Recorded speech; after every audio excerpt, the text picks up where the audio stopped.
और कुछ सोच समझ हिरण्यकश्यपु, कुछ सोच समझ हिरण्यकश्यपु, तप करने महल से निकल गया।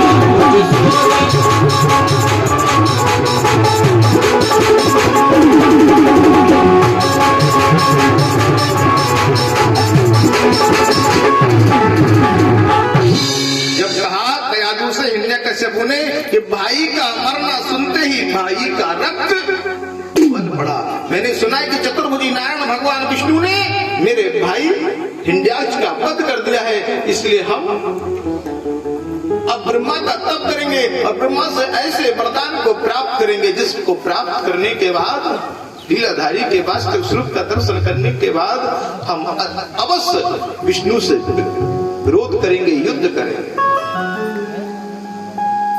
अब कह रहा है मैं मद्राचल पर्वत पर जा रहा हूं। कयाधु ने कहा ठीक है प्रभु जाइए, और मद्राचल पर्वत पर तपस्या कर रहे हैं। अजिसी मद्राचल पर्वत पर पहुंचे और मद्राचल पर्वत पर पहुंचते ही आज बृहस्पति देव ने तोते के रूप में आवाज लगा दी, नारायण नारायण की ध्वनि कर दी। अजिसी नारायण नारायण की ध्वनि को किया और नारायण की ध्वनि को सुनकर के हिरण्यकश्यपु कह रहा है आज तो मेरे शत्रु नारायण का नाम का उच्चारण हो गया है, इसलिए आज हम तप को प्रारंभ। सभी लोग नारायण के नाम को सुनकर के शुभ मानते हैं, लेकिन हिरण्यकश्यपु कह रहा है कि आज अशुभ हो गया है, आज अशुभ हो गया है। मैंने कुछ नहीं किया। लौट आया। कयाधु ने कहा कि प्रभु आप तो कहते थे हे स्वामी हम 1000 वर्ष में लौट करके आएंगे, हम वरदान लेकर के आए और आप तो अति शीघ्र लौट आए, क्यों? इसका क्या कारण है? हिरण्यकश्यपु ने कहा वो नारायण का नाम लेने के लिए कोई तोते के रूप में आकर के वृक्ष पर बैठ गए, तो मैंने अशुभ समझा, इसलिए मैं लौट आया। कल प्रातः कालीन फिर जाऊंगा और मद्राचल पर्वत पर मैं भजन करूंगा। कयाधु ने कहा क्या कहा? कौन किसका नाम ले रहा था? पत्नी हो तो कयाधु की तरह हो, सूर्पनखा की तरह नहीं। भागवत में 18 पुराणों में, रामायण में एक ही बात मिलती है, अगर पत्नी हो तो कयाधु की तरह हो, जो राक्षसों के बीच में रहती है लेकिन फिर भी नारायण के नाम की महिमा को समझती है, जानती है। हिरण्यकश्यपु कौन है? राक्षस है। उसके पास जितने भी हैं सभी सैनिक दैत्य राक्षस हैं। जैसे इन 32 दांतों के बीच में एक जीव रहती है और जीव कोशिश करती है अगर थोड़ा भी दांत के पास आ जाए तो जीव बराबर निकालती है, लेकिन अगर जीव दांत के नीचे आ जाए तो फिर बचती है, कट जाती कि नहीं कट जाती। ऐसी कयाधु आज राक्षसों के बीच में है, लेकिन वो धर्म को निभा रही है, नारायण का भजन कर रही है। देखिए 5 नारियों में विशेष नाम बताए जाते हैं। सबसे पहले कयाधु जो राक्षसों के बीच में रही लेकिन भगवान की भक्त रही। दूसरी मंदोदरी जो रावण जैसे, कुंभकर्ण जैसे, मेघनाथ जैसे राक्षसों के बीच में रही लेकिन भगवान की भक्त रही। मंदोदरी ने हमेशा समझाया कि आप नारायण से युद्ध मत करो। और कंस की एक पत्नी थी जिसका नाम था अस्ति। राजा अधिराजा भोजराज कंस की एक पत्नी थी जिसका नाम था अस्ति, जरासंध की पुत्री थी। इसके पिता भी राक्षस, इसका पति भी राक्षस, और फिर भी ये भगवान की भक्त थी। जब अस्ति भगवान की भक्त थी तो कंस ने अस्ति को त्याग कर दिया था, बोले हम तुम्हें महल में नहीं रखेंगे। कंस ने तब जाकर के अस्ति की छोटी बहन थी प्राप्ति, और प्राप्ति से विवाह किया है। कंस ने भी 2 विवाह किए हैं जरासंध की 2 पुत्रियों से, इसलिए अस्ति को भी धर्मज्ञ कहा जाता है। और एक पौंड्रक राजा हुए हैं। कौन राजा हुए हैं?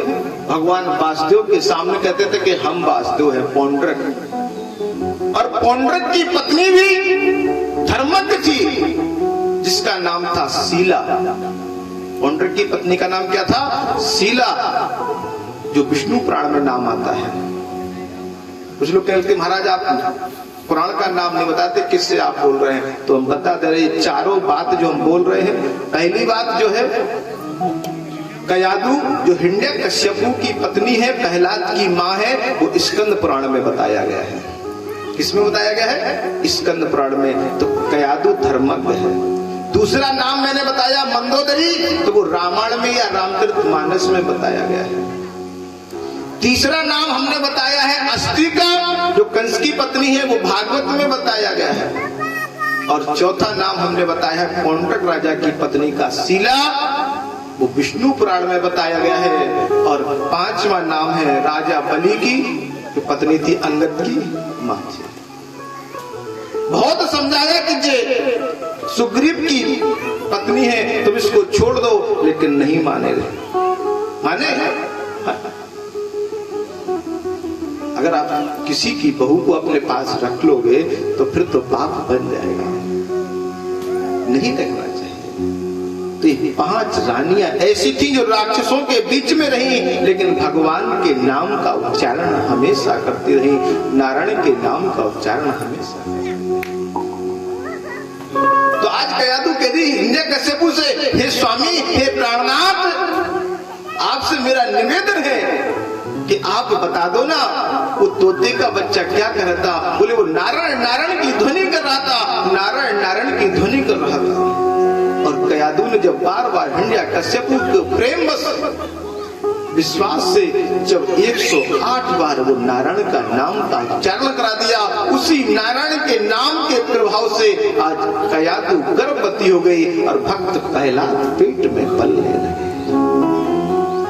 और जिस समय हिरण्यकश्यपु तप करने के लिए गया है ना, उस दिन बहुत शुभ मुहूर्त था। कौन सा मुहूर्त है? शुभ मुहूर्त है, जिसका नाम है मकर संक्रांति। मकर संक्रांति आज तक हिंदू धर्म के सारे त्योहार एक की जगह 2 दिन के हो जाएंगे, 2 दिन की जगह 3 दिन के हो जाएंगे, लेकिन मकर संक्रांति एक ऐसा त्योहार है ना जो कल बदला था और ना जो आज बदला है।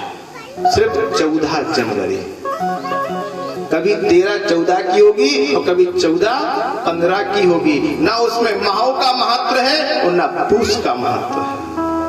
कभी पूस के महीने में मकर संक्रांति पड़ती है और कभी माहों के महीने में मकर संक्रांति। जैसे इस बार माहों के महीने में मकर संक्रांति पड़ेगी, और इसके पहले जो महीना निकल गया उसमें पूस में मकर संक्रांति पड़ी, लेकिन पड़ेगी 14। कुछ लोग कहते महाराज 13-14, फिर भी 14 तारीख आएगी, 14-15 तो भी 14 तारीख ऐसी है जिस दिन हिरण्यकश्यपु ने ब्रह्मा जी से वरदान लेने के लिए तप किया है। क्यों? उस दिन भक्त प्रहलाद मैया कयादू के गर्भ में आए, वो मकर संक्रांति नाम। धन के 15 मकर 25, दिन पे दिन राशि बदलती है, हर वर्ष बदलते हैं, लेकिन मकर संक्रांति कभी, दिवाली बदल जाएगी, अमावस्या बदल जाएगी, पूर्णिमा बदल जाएगी, एकादशी बदल जाएगी, लेकिन मकर संक्रांति बदलने वाली नहीं। हिरण्यकश्यपु जिस समय मद्राचल पर्वत पर पहुंचा और तप कर रहा है, क्या कहता है कि घोर तपों की बात क्या, दिया पवन तक रोक, उसके आगे चर अचर कांपे उठा तेरे लोग। जिसमें हिरण्यकश्यपु ने तप करना प्रारंभ किया, घोर तपों की बात क्या, दिया पवन तक रोक, और उसके मारे चर अचर कांपे उठा तेरे लोग।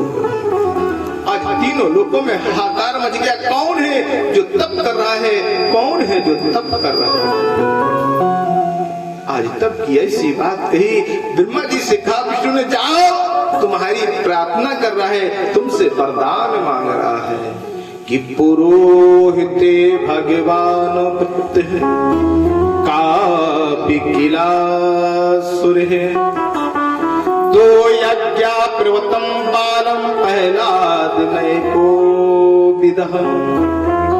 भगवान विष्णु ने ब्रह्मा जी से कहा, जाओ और जाकर के कह दो